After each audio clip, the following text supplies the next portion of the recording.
Zodoc is a free app where you can find amazing doctors who have been reviewed, and you can book appointments online by yourself. Book an appointment with a few taps in their app and start feeling better, faster with Zodoc. It really couldn't be easier. Go to Zodoc.com/something and download the Zodoc app for free and start your search for a top-rated doctor today. Many are available within 24 hours. That's ZocDoc.com/something. Zodoc.com/something. Hello, spooky friends. It's your Something Scary podcast hostess, Blair Bathory, and I'm back again to share 4 brand new scary stories with you. Let me know in the comments this week something you're doing this summer that you've never done before. And until next time, let's get into today's podcast. What secrets are you hiding?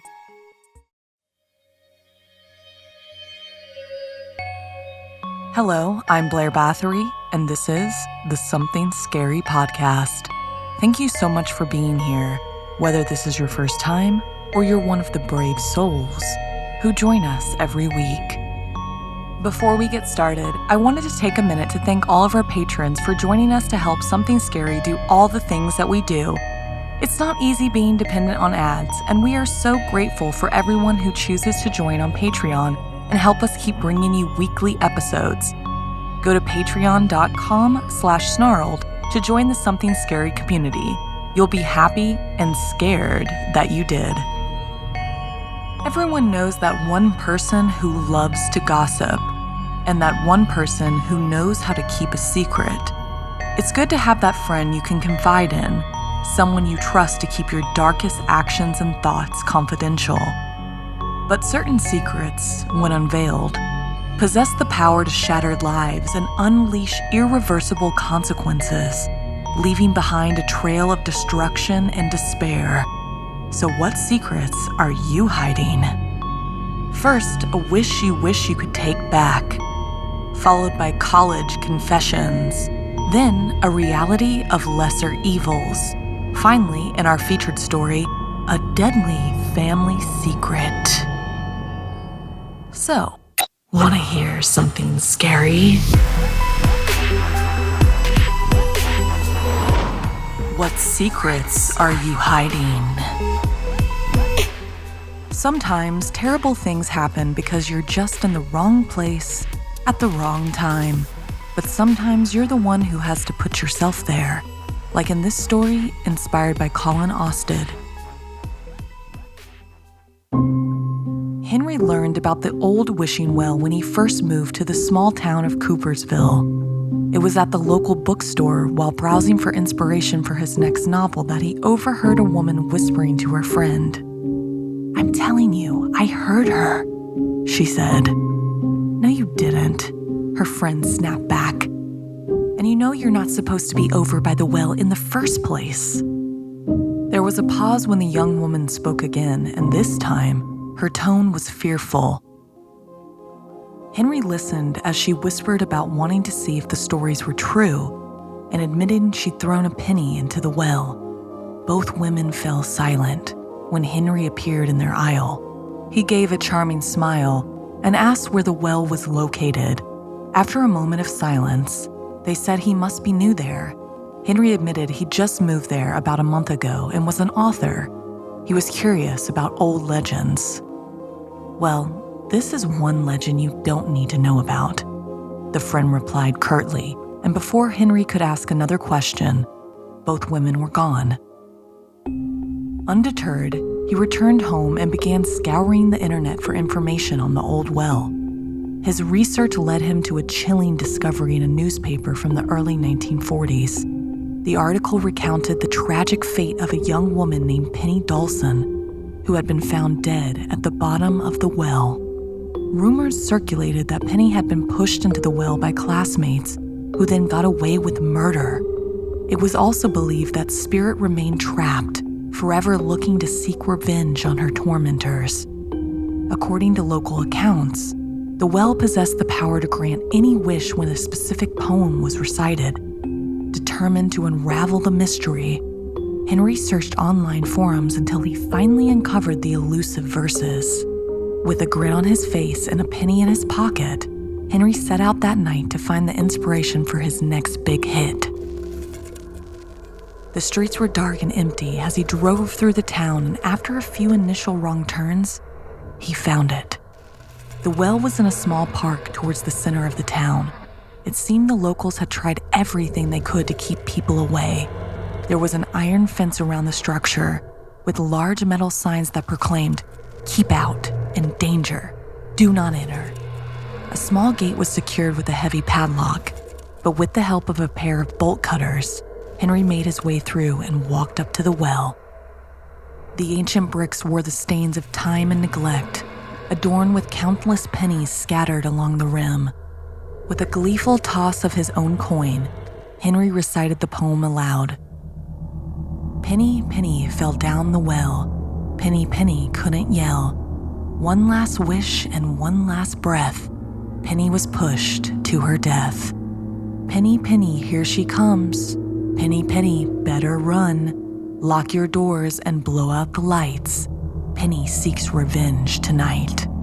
When he had finished, he said, I want to be famous and remembered. At first, nothing happened. Only the sound of the wind in the trees and soft swishing of the fallen leaves at his feet. As he made his way out through the gate, it occurred to him that he had never heard the coin hit the bottom of the well. The following morning, Henry awoke to a thunderous pounding at his front door. He was startled to find the entire police force waiting outside. A gruff detective identified him and promptly accused Henry of murdering Penny Dawson. Before he could comprehend the situation, Henry made a hasty escape, evading the officers.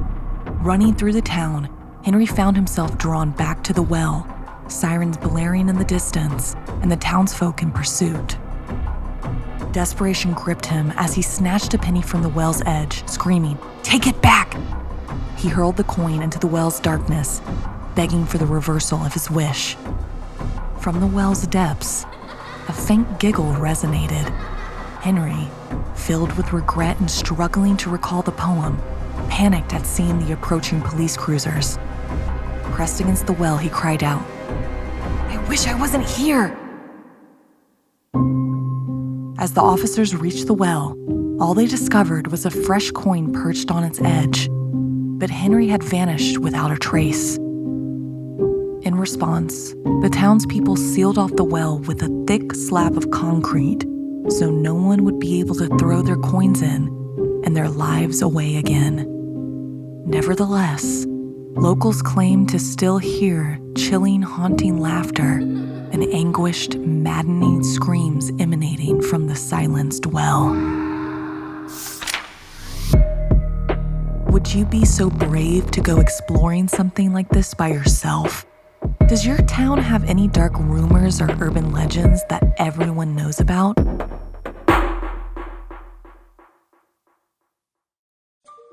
Does finding a doctor give you anxiety like me? There's so many options and it can be daunting deciding on the right one. I've procrastinated on medical needs before because I was overwhelmed by the task of booking the right doctor. That was until I heard about Zodoc, an app that makes finding the right doctor convenient. Zodoc is a free app where you can find amazing doctors who have been reviewed, and you can book appointments online by yourself. We're talking about booking appointments with thousands of top-rated, patient-reviewed doctors and specialists. You can filter specifically for ones who take your insurance, are located near you, and treat almost any condition you're searching for. Book an appointment with a few taps in their app and start feeling better, faster with Zodoc. It really couldn't be easier. Go to Zodoc.com/something and download the Zodoc app for free and start your search for a top-rated doctor today. Many are available within 24 hours. That's ZocDoc.com/something. Zodoc.com/something. Casey Schoen was murdered in the middle of an August night, shot point blank while idling in his Dodge pickup truck in North Indianapolis. There was no physical evidence, no known motive, and no one coming forward with information, except for one woman who swears to this day she saw Leon Detroit Benson pull the trigger. Leon Benson was sentenced to 60 years in prison, all because one person swore they saw something. But what if she was wrong and we could prove it? From Wondery and Campside Media comes Season 3 of the podcast Suspect. This is a story of a botched police investigation, the dangers of shaky eyewitness testimony, and a community who feared law enforcement. With good reason. Suspect 5 Shots in the Dark, an investigative look into 2 victims. One was murdered in cold blood, and one was imprisoned for a crime he didn't commit. Enjoy Suspect 5 Shots in the Dark on the Wondery app or wherever you get your podcasts. You can listen to Suspect early and ad-free on Wondery Plus. Join Wondery Plus in the Wondery app or on Apple Podcasts. College can be one of the most exciting times of your life, and finding the perfect roommate is the icing on the cake. But sometimes outside influences creep in, and that friendship can become something toxic, as in this story inspired by Sarah. Ty and Sebastian were college roommates who shared a small dorm room on the top floor of their university's residence hall. They had been friends since the start of freshman year and were excited to be able to spend more time together. Ty, an animal lover, had a pet rabbit named Cinnamon. Cinnamon was Ty's pride and joy, bringing comfort to their otherwise stressful lives. The roommates would often spend their evenings playing with Cinnamon, watching movies, and forgetting about the pressures of their test and schoolwork. However, soon after the pledge season began, strange and terrifying events began to unfold. Poor Ty discovered Cinnamon lifeless in her hutch one morning. Devastated, he just couldn't understand how this could have happened. The loss of Cinnamon shook Ty to his core, but he believed it was an unfortunate accident. Maybe fur balls built up in her intestines, a common cause of death of rabbits. The incidents continued, growing in intensity. One night, Ty awoke to the smell of smoke. Panicked, he stumbled out of bed and realized that their dorm room door was engulfed in flames. He quickly woke Sebastian, and they managed to put out the fire before it spread. It was a miracle they hadn't been trapped inside. Sebastian tried to brush it off, suggesting it was a crazy story they could tell their friends. Ty was freaked by the occurrences, but had no idea that his own roommate was behind them. Sebastian had joined a secret group on campus, the Six Society, seeking power and prestige. As part of his initiation, he was tasked with proving his loyalty and commitment through a series of horrible acts, each designed to push him to his limits. Sebastian started planting cryptic messages around their room, subtly pointing the blame at Ty. He strategically placed Ty's personal belongings in odd locations, sowing doubt in his roommate's mind. Ty began questioning his own sanity, wondering if he really was the one responsible for the strange events. One evening, Ty came back from class to find his computer smashed to pieces and his study materials strewn across the room. Panic coursed through his veins as he realized that someone was intentionally trying to destroy his college future. Fear and paranoia consumed him, pushing him closer to the brink of madness. Finally, one evening in pure desperation, Ty confronted Sebastian, accusing him of orchestrating the terrifying events. Sebastian, with a sinister grin, confessed in full to his involvement. He reveled in the suffering he had inflicted upon his friend, relishing the power it gave him within the secret society. But even then, Ty's worst nightmares were far from over. Sebastian, intoxicated by his newfound sense of control, decided to take one step further. On a moonlit night, Sebastian demanded Ty go with him to a secluded spot near the campus woods, where he claimed the final act for the Six would take place. Ty reluctantly agreed, but only if Sebastian signed a full confession regarding the horrible acts he had committed. To his surprise, Sebastian complied with the request, and soon they were headed into the woods. The air was thick with anticipation as Sebastian revealed a dark ritual he had learned from the Six. He chanted the archaic-sounding words, and suddenly brought a large butcher's knife to his throat. Despite his betrayal, Ty didn't want to see his roommate and former best friend die, but Sebastian was too fast. He cried out a final word and sliced the knife across his throat, opening the jugular. Ty felt everything go black. When he opened his eyes, something was wrong. He couldn't place it at first, and then it registered. He was standing over Sebastian's body, and yet he could see himself standing opposite, with a terrible, sinister grin upon his face. He tried to move, and when he looked down at his body, he realized he was no longer corporal. As his mind reeled, he heard his own voice speak. "I know you can hear me, Ty. It's such a shame Sebastian did such awful things and chose to end his life rather than face the consequences. It looks like I will have to tell everyone about what happened. Well, a version anyway. I can't reveal the truth. The ritual swapped our souls, you see, so I now get to live a long life as the infamous survivor of such an atrocity, and you? Well, your vessel is gone, so you will remain here in limbo forever." Ty, or what was left of him, could only watch as his body walked away, now possessed by the soul of Sebastian, and no one would ever know their secret. Have you ever been approached by a secret society? Would you ever consider joining one? How far would you go to follow their rules?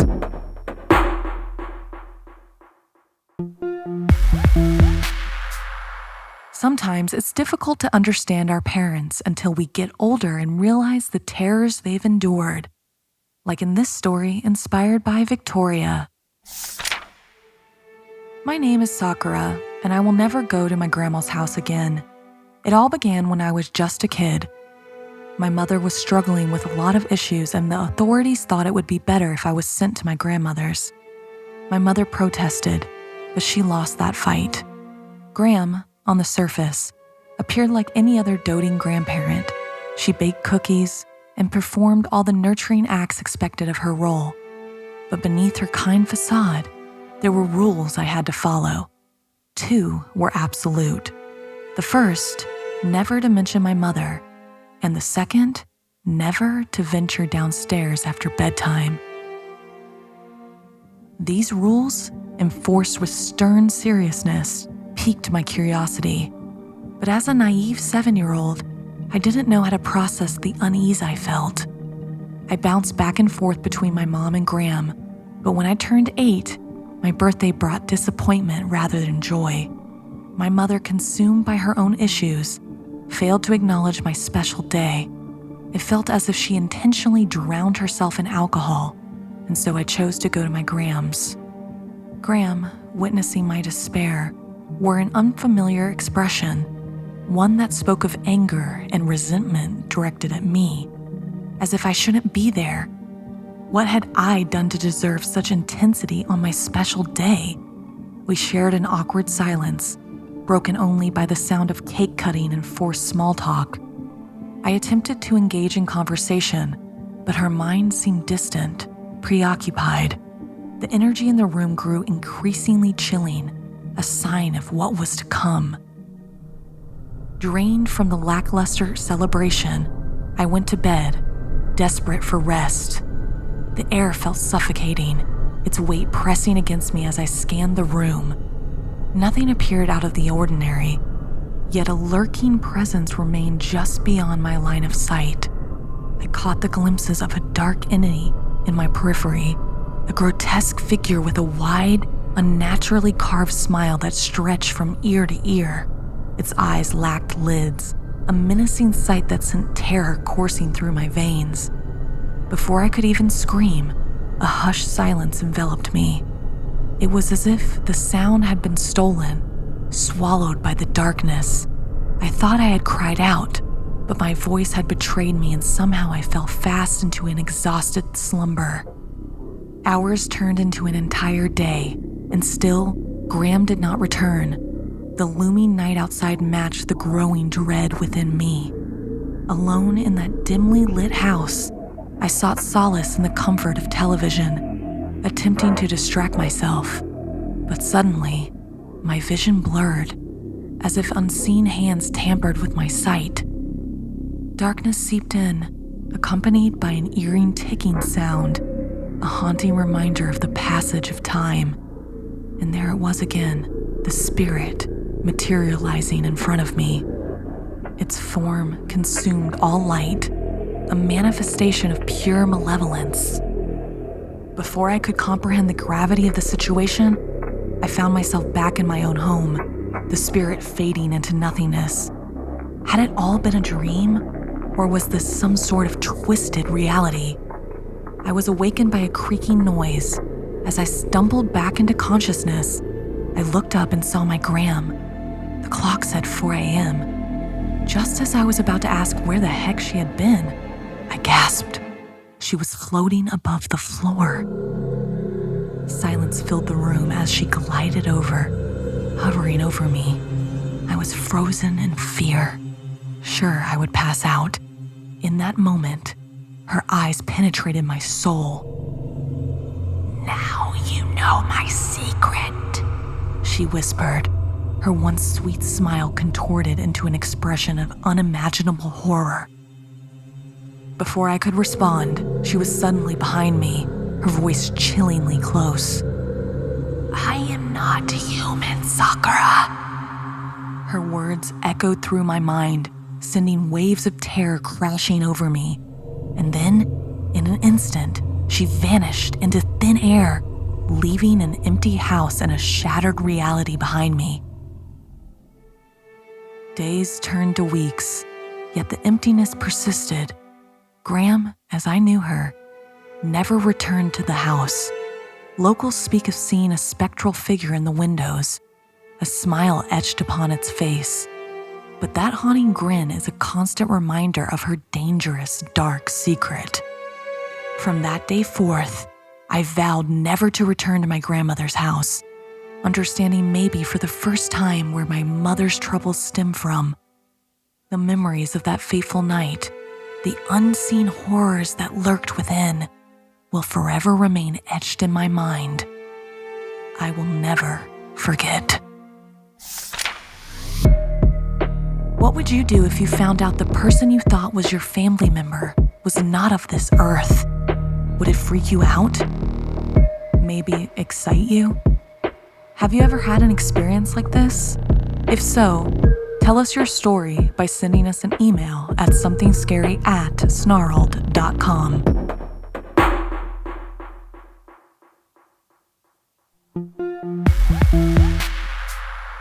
In our final story, join my co-host Stephanie as she tells the tale of the Last Rope Shrine Maiden, inspired by Emily Pearl and now animated over on youtube.com/snarled. So often, our families have plans for our future, and sometimes those intentions are established before we're even born. But if those plans were to become toxic or even deadly, would you have the willpower to escape your fate? Kuri Himuro tried not to make a peep while hiding. She squeezed herself into the cramped cabinet in the dark kitchen of the Himuro mansion. Kuri and the other young girls in the family were playing what they thought was a harmless game of hide-and-go-seek. So Kuri was thrilled when she won the game. She was the last girl found, a winner, so she couldn't understand why her mother was crying so hard. Before she could ask, Kuri was torn away from her mother's embrace.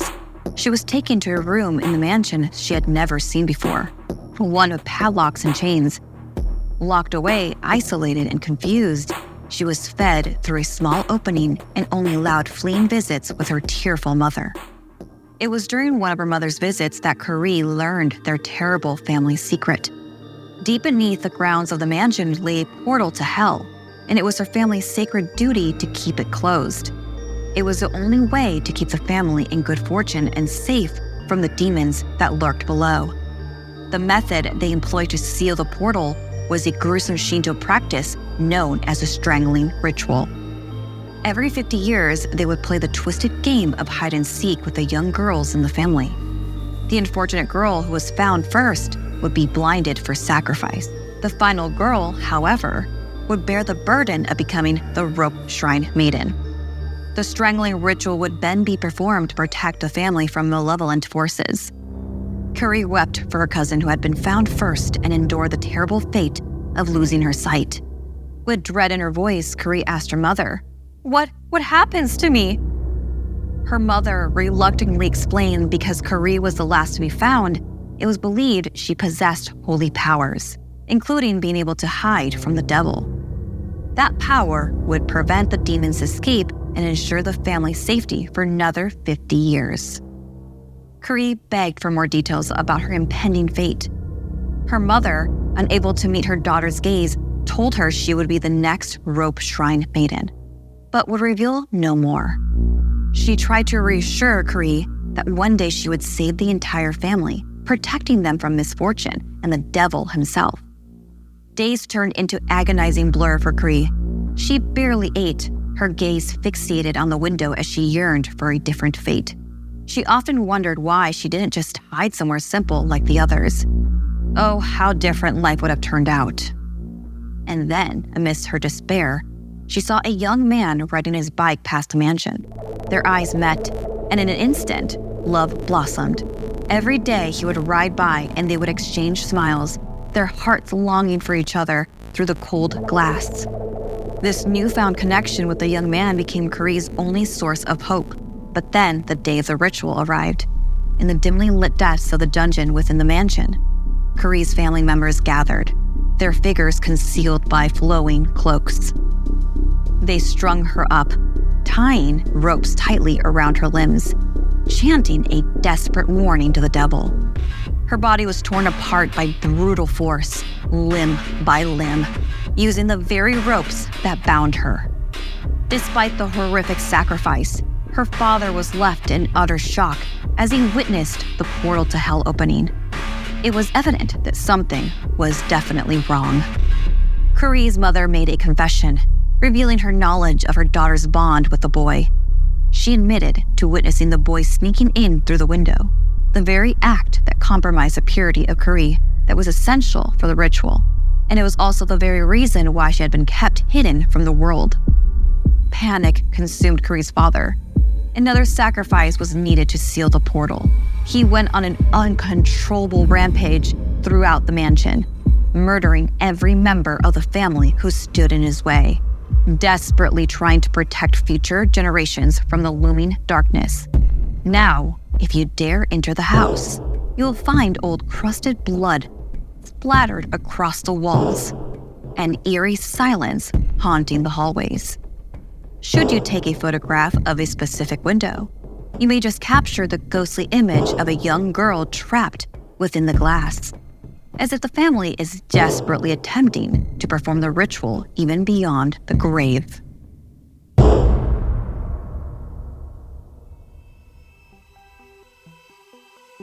This week's podcast stories were edited by Sarah Lukasiewicz, Janine Pipe, and Stephanie Strange. Narration by Blair Bathory and Stephanie Strange. Audio edited and mixed by Fitz Harris. Additional audio editing by Calvin Linderman. Art and graphics by Irma Richardson. Produced by Anna Villalobos. Executive produced by Gail Gilman. Music by Sapphire Sindalo and Calvin Linderman.